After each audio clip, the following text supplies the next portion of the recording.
To see you. Nice to see you too. So officially for everyone that's watching this, I'm Hilda Yan from Makers Row. I'm the product development consultant, and I have the pleasure of speaking with Alice James today from Alice James Global, who is a full service product development, sourcing, and production agency. So Alice, do you want to add anything to that in terms of like describing your business? Yeah, definitely. We have a global network, so we have resources here in the US and resources abroad as well. And we work with fashion brands of all sizes. So brands that are starting out with 50 units, or, we just placed an order for 60,000 units with a brand. So really everything in between. Excellent. Well, I think that's great for our audience because we have a lot of startup brands, coming in, and then we also have established brands. So Mhm. Alice and I are getting together because we're going to do a series of Q&As together that talk about really just like the fabric sourcing and kind of that early stage development process. And today Mhm. we're going to talk about fabric sourcing 101, just to kind of give everyone a point of view from an expert of how to handle sourcing on your own or what to look out for. And even if you Mhm. work with an agency like Alice James, what you would be, looking at if you're doing some development for fabrics. So I'm gonna let you take it over because you're definitely the expert. And I just wanna like make sure that you get a chance to cover some of the top things that brands should be considering during fabric sourcing. Yes, absolutely. And I think when we talked about coming up with what would be most meaningful for people to really learn about, fabric sourcing is Mhm. just one of those things that is super overwhelming, I think, Yes. especially when you're starting off. So we just felt like focusing on this and focusing on one thing and digging a little deeper here would be really beneficial for everyone. So we want to really just start at the basics. So how to select a fabric quality, like starting from the beginning, like what is the product that I want to make and what do I want to make the product out of. And this is going to sound super simple, but a lot of brands start by just shopping comparable brands and looking at what is available out there in brands that are producing products that are similar. I think it sounds very, like go shopping and find some samples, but I think that it shows you what is out there and what would be workable in the product that you're looking to make as well. Mhm. So that's kind of step number one, try some different things out. And then it's really researching the market. I think that a very good way to start this process is to attend trade shows. Yes. Luckily, we can do that again soon I here. know.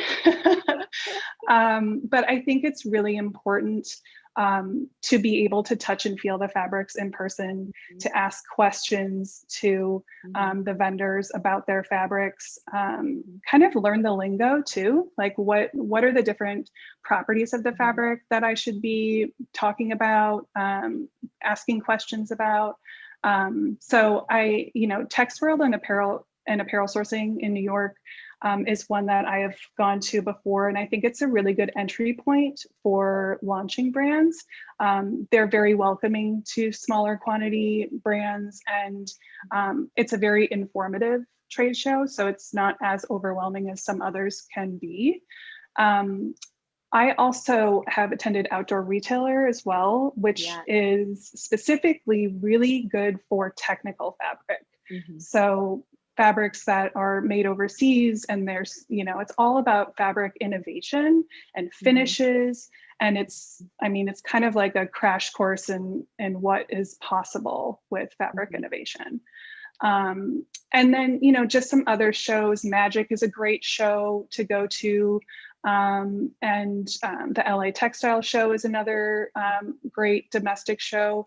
Um, if if anyone is looking for international fabric shows too, even if it's for domestic production and sourcing some materials overseas, the Shanghai Intertextile Show is another great one as well. Mhm. I'm hoping to go in the fall if Mhm. we can travel, but that Things one go well. is, yeah, but that's a very large show with a very wide Mhm. reach. And again, they highlight a lot of fabric innovation Mhm.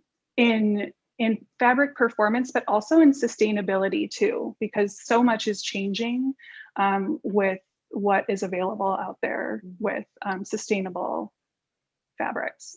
Yeah, that makes so much sense because I've attended Tex World and I know that a lot of the international vendors will showcase their work there. And then it's a great way, like if you can't afford to travel internationally, you know, the vendors are coming and they're all in one location. You can walk Mhm. around and really learn a lot about like what type of new innovation is being introduced to the market.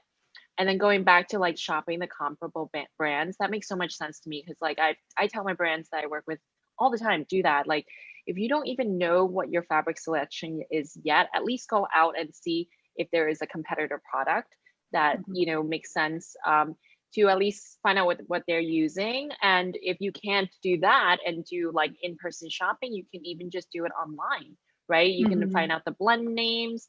You know, sometimes folks don't understand that there's like a commercial name for a type of fabric.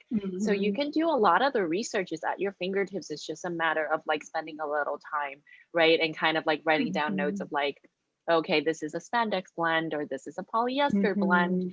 Mhm. So things like that. So it makes it a little bit less daunting, right? Yeah, absolutely. Yeah, and I Hmm. think that that's also just another thing, kind of just a key on fabric is knit versus woven. Oh, So, yeah. I mean, there's so many different types of fabrics out there and we could spend many sessions talking about. Yeah. But one big differentiator is knit versus woven. Hmm. I have some examples here. So, a woven fabric is something that is truly woven together.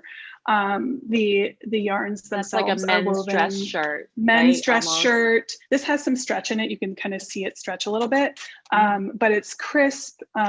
Wovens are used for, suitings. Mhm. They tend to not give as much, whereas a knit fabric um, is something that is maybe something for like a legging or like a Very super stretchy. stretch shirt. So Mhm.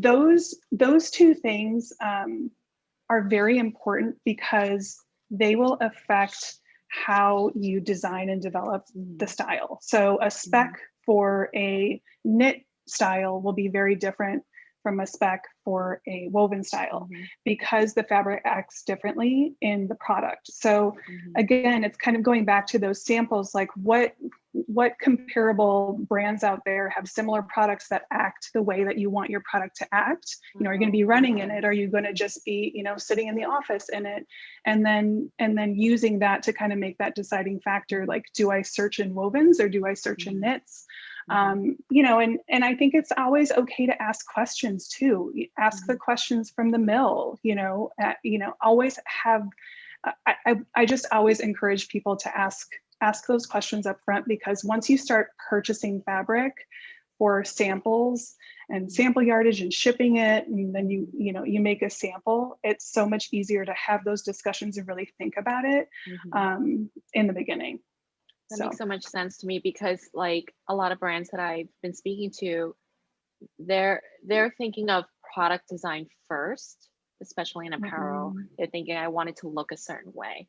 And I said, well, you can't really make a sample until you've chosen your fabric because your design and your technical design and all of that will be adjusted according to the fabric that you choose, right? The content, the Mhm. stretch, all of that, the weight. So it's so critical to think about fabric sourcing alongside aesthetics and design and function and the sourcing of the fabric is obviously critical, especially if you're Mhm. making a functional product that has to have some sort of like memory, in it. Mhm. I think we've all bought things where it looked great the first time you wore it. You sit down Yeah. and you're suddenly like, why do I have baggy knees? Like that kind of Yes. thing. So you definitely want Yeah. to pick the right fabric for the function and where it will be on the body. Yeah, absolutely. Yeah. Okay, so the next thing I wanted to talk about was just some basic fabric information. Hmm. This is just kind of standard industry. This is how we determine a fabric and its attributes. So the first is the fabric weight. So fabric weight is usually determined by grams per square meter, or GSM. You'll Okay. see it on fabric cards. I'll kind of dive into this a little bit deeper on the blog, but on fabric cards, you will see that they usually list a fabric weight by GSM. And just for like a very general sense of GSM and kind of where the ranges are, a lightweight fabric is usually like under 100, maybe like down to 70 to like 100 GSM. And then a heavier weight fabric is somewhere around, anywhere from 300 for a knit to 500 for like a heavyweight denim. So that's kind of the range. Just, lightweight is a little bit under 100, midweight, and then heavyweight is kind of like that 400, 500 GSM. And like I said, you should be able to find it on the fabric cards. And if they're not on the fabric cards, I would ask the mill for that information. They should have that. Sometimes it's in ounces, you can just do the conversion, or sometimes it's in yards versus meters, but the standard is GSM. Got it. Okay. And then the next component would be width. And fabric width is important for a lot of different reasons. The fabric width is how wide the finished fabric will be knitted or woven. And it directly affects how many garments or items you can cut from the fabric. So a standard fabric width is around 60 inches, maybe 55 to 60 inches width. Some specialty fabrics can be more narrow and can be somewhere around, 40 inches. And you're not going to be able to cut as many of the garments from a 40-inch width fabric than you are from a 60-inch width fabric. And so it's something to consider when you're thinking about price point and how many yards or the yield that's going to go into the production of your garment. So it can sometimes be a deciding factor for brands if they're truly going for a value product, or maybe they determine it's okay to go with a specialty product or specialty fabric that's a little bit smaller in width. But knowing that upfront is super important.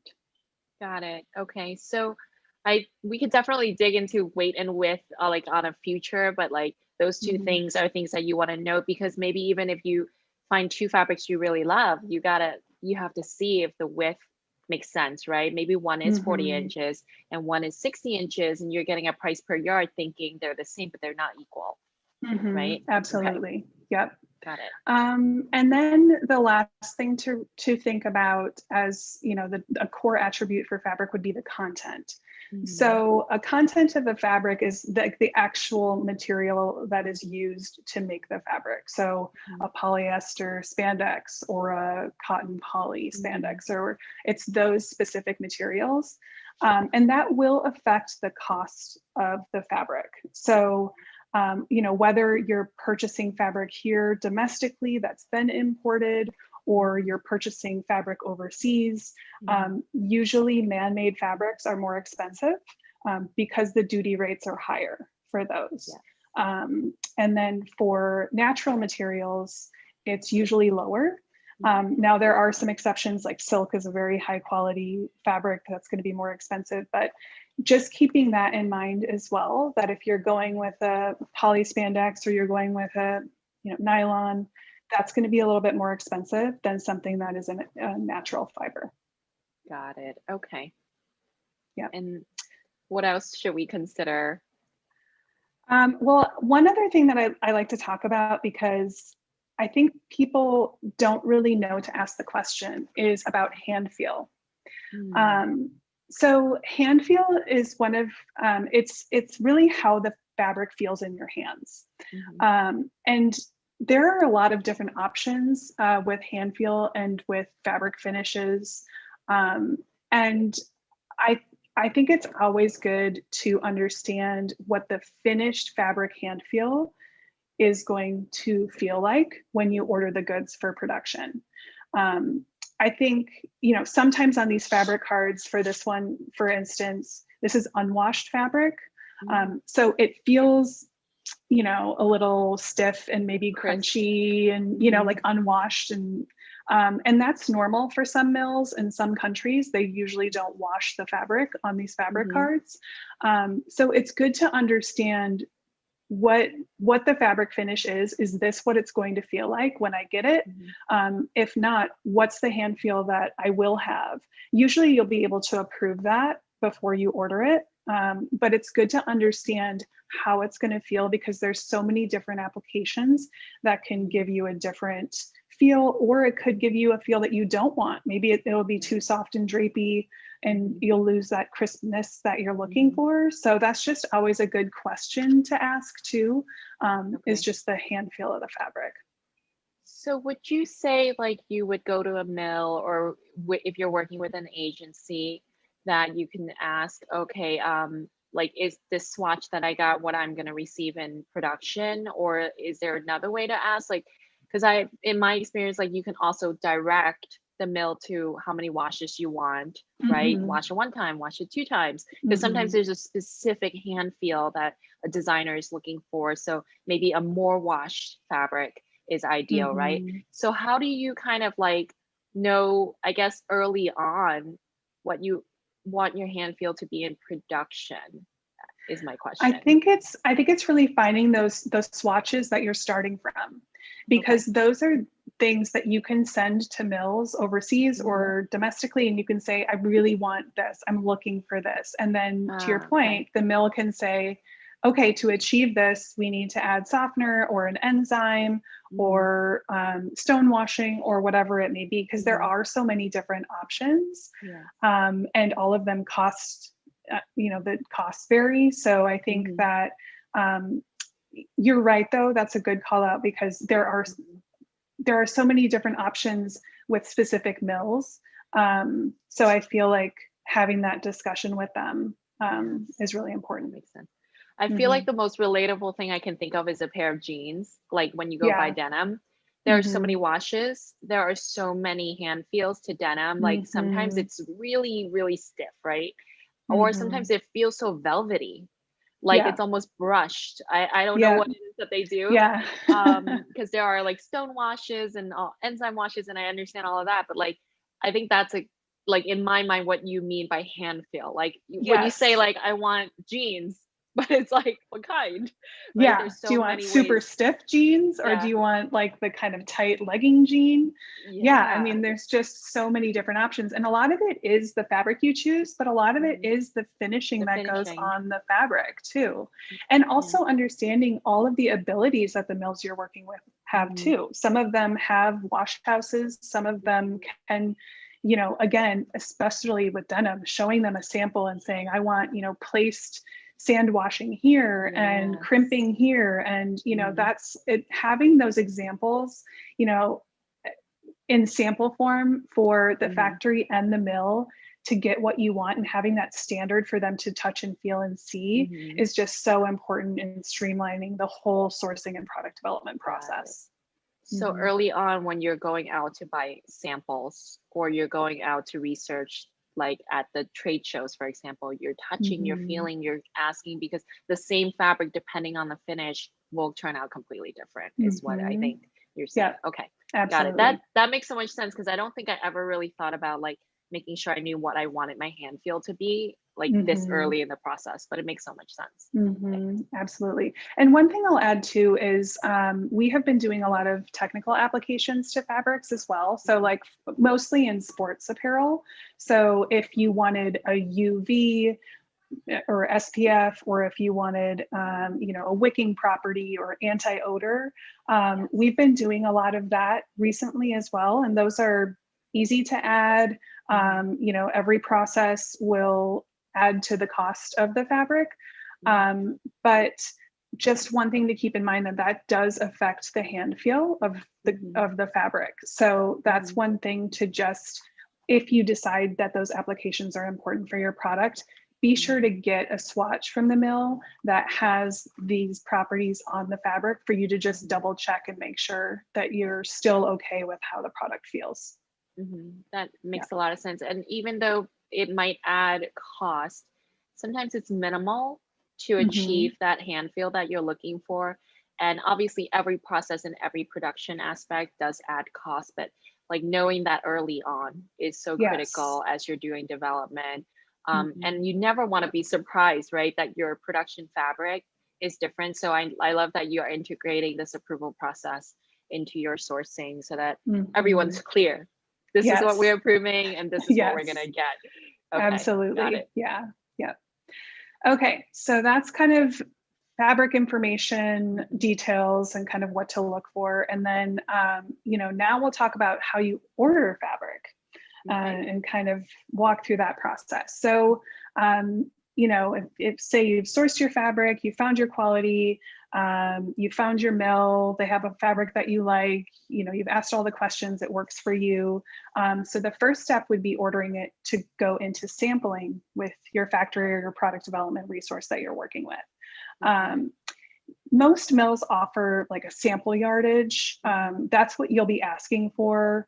It's Mhm. usually not listed on like the pricing sheet. It's something Mhm. that you can just email the resource or ask them about how they work with sample yardage. Usually Mhm. they have an amount that they will send out, like 5 yards or 10 yards. Usually the Mhm. cost is a little bit more expensive just because it's a smaller cut and it's more labor intensive for them to send it to you. But that is standard, and they should give that to you, and that's a part of the process. And it's also Mhm. really important for you to order that smaller amount of sample yardage to test it in a product and make sure that it performs the way that you want it before you order it for production. Yeah, I've done Um, that for like even making photo shoot samples. I mhm, utilize that sample yardage to make a couple of photo shoot samples because then I can get those a lot earlier rather than waiting for my bulk to arrive. So that mhm, sample yardage that you order beyond just prototyping, you can think about the other ways you can use that so it's not wasted too, which I know we're going to talk mhm. about later about sustainability and how you Yes. fold that into development, but I wanted to point that out here. Yeah, absolutely. But I think it's one other thing to call out that's really important is understanding the yield of your fabric Mhm. for samples and also for production. So it's really working with your factory or your product development resource to understand how many yards they're going to need to sample. I would always suggest buying enough fabric to sample for at least 2 rounds, maybe three, Okay. because hopefully then you can use it for production. It's just so costly and time, and it can add time to, if you run out of fabric, you need to make another sample, even if it's a marketing sample, but Mhm. you have to reorder the sample yardage and then you have to order their Mhm. minimum and then kind of go through that process again. Okay. So it's good to have that discussion with your sample maker and Mhm. understand how many yards they need per sample, Okay. and just make sure you have it all covered. Got it. Can we And I just want to ask, no, yeah. let's say it's like a maxi dress, a long sleeve maxi dress, like, Mhm. and I want to make 2 rounds of samples. Like, how many yards do you think I would need to order?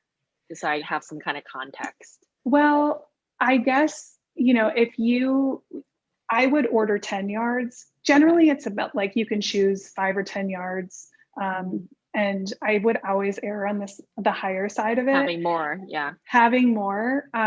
So I think 10 yards would make sense for that. Okay. If depending on the fabric yield of the garment, it could be anywhere from 2.5 yards to 3.5 yards if it's super Hmm. full. And it also Hmm. depends on the width of the fabric as well. Hmm. So 10 yards I think is a really good benchmark. It's not too Okay. much, but you know that you're not going to have to go through that process of ordering more I fabric know. Because that again. can be really challenging to get, and you're Yeah. waiting, and then it's pausing every process. Okay. So 10 yards is Yeah. kind of like a good number to start with. Okay. I For think like so. your like main Like a fabric. Okay. dress. Yeah, I Yeah. think so. Okay. And then just the other thing to go along with that too is that, mills are always processing production orders, so they're busy with those. So these sample Hmm. yardage orders are things that they do when they have time and when their time frees up. Yes. So it can take some time for them to ship it out. So it's Hmm. it's also keeping that in mind in your timeline, your product development timeline, that if you wait for that once, that's enough, and hopefully you can avoid it in the future. Yeah. And another tip that I always tell folks is like if you find something you really love and the cost to buy that sample yardage isn't something really, challenging for your budget, go ahead and buy it because it might not also be Mhm. available later on. or you have to wait several weeks for the mill to be able to make the yardage for you. So Mhm. don't be afraid to kind of like commit to that early on while you're still kind of figuring out the, the patterns for your design. So it's good. Absolutely. You have to have fabric before you can make a sample. So having the Yes. fabric early is never going to harm your process. Yes, absolutely. Hmm. And then it's really about production and fabric ordering. So working with the factory again on what the yield is. In order for Hmm. them to calculate the yield for your production, they're going to need to know um, how many units you want to order, and then the width of your fabric as well. Hmm. The sample will need to be approved at that point. The pattern, the graded sizing will need to be approved Hmm. so that they can do that calculation. Um, I would have a discussion with them to understand their calculation though too. Hmm. It's very standard for factories to request an overage in fabric. And Hmm. that's for many reasons, whether something is cut incorrectly or there's a stain on the fabric or there's part of it that can't be cut or a snag or whatever it may be. Hmm. And usually that is about 5 to 10% over, depending on the factory. But I always like to just understand their thought process on it with the fabric. Sometimes knit, you can't cut as much. And so the tolerance can be a little bit higher that they would order. But Okay. I like to understand kind of where they're coming from and Yeah. where their overage thoughts are, because fabrics cut or factories cut fabric in so many different ways with different machinery. So it's just a good question to ask and to understand. Got it. That makes so much sense. So if a brand was working with you, these are questions you would ask the mills on their behalf to Mm-hmm. understand the yield. Okay. Got it. Mm-hmm. Absolutely. Yeah, and then with tolerances, I think it's good um, to understand that exact quantity that you will need for production, because what a mill will do, so say you order, I need 500 yards for production. Um, Hmm. they will go to their warehouse and they will say, okay, this fabric that you want, we have this roll of 50, this roll of 43 yards, this roll, they'll kind of piecemeal it together. Hmm. And then they'll usually send you, based on what you ordered, this is what we can pull together for you. Hmm. So it's not as simple as just saying, I want 500 exact yards. Yeah. They work with the inventory that they have in the Hmm. warehouse. So Yeah. Got it. That um, makes sense. yeah, so having that discussion with them, understanding how they work is really important. So Well, I feel like those were such great tips because a lot of times when you're getting into this, you're thinking that the fabrics that you see in a catalog is always available. And that's not the case. yes. A lot of times mills have what they call always in stock styles and Hmm. options, and then they have the ones that they have to run, right? And then you have to wait for Hmm. them to have the capacity to run your fabric. Yeah. So maybe sometimes you start your project with an always in stock, especially if you believe you're not going to order like a high volume to start if you're a new Hmm. brand and you're testing out a product line, or you're going the opposite direction and you're customizing a fabric if your brand is all about that fabric, right? There's a lot of brands Hmm. these days that have like a special fabric that is very tied to what their brand identity is. So there's so many Hmm. ways to think about it at the beginning stages. Yeah, absolutely. And one more thing to add too is to think about dye lots as well. So Oh, okay. when so a dye lot is when a fabric is dyed all together, then it has that specific shade of pink, for Hmm. instance. Um, if they were to take the same fabric and dye it again using the same dye to get the same pink, it can still differ from each Hmm. other slightly. Different mills have different tolerances, but there's so many variables with dyeing fabric. It could be the water that was used or the humidity or whatever it may Hmm. be. Yeah. So it's good to understand how many dye lots are going to be in your Hmm. order as well. Um, Hmm. Sometimes it's not a big deal, but it can vary quite a bit. And so if Hmm. you're ordering from a line that they have, their variety of fabrics, here's an example of a fabric card that I have. And say I wanted to order this pretty orange right here, I Mhm. would just want to make sure I'm getting one dye lot. Or if I'm not, that's not the end of the world. I would just want to see the different dye lots to Mhm. confirm that I would be okay with having slightly different fabric colors in one order. Yes, that's a really good call out because then the other side of it is when the factory receives the fabric, they're also checking it. But Mhm. I'm wondering, like, do mills usually send you a cutting from each roll or dye lot for approval to say like this is what you're gonna get, or is there another method for handling that? Usually they do. They'll either send you a picture or send you a cutting. Some Mhm. don't do it automatically. So it's just always a good thing to ask the question about and make sure.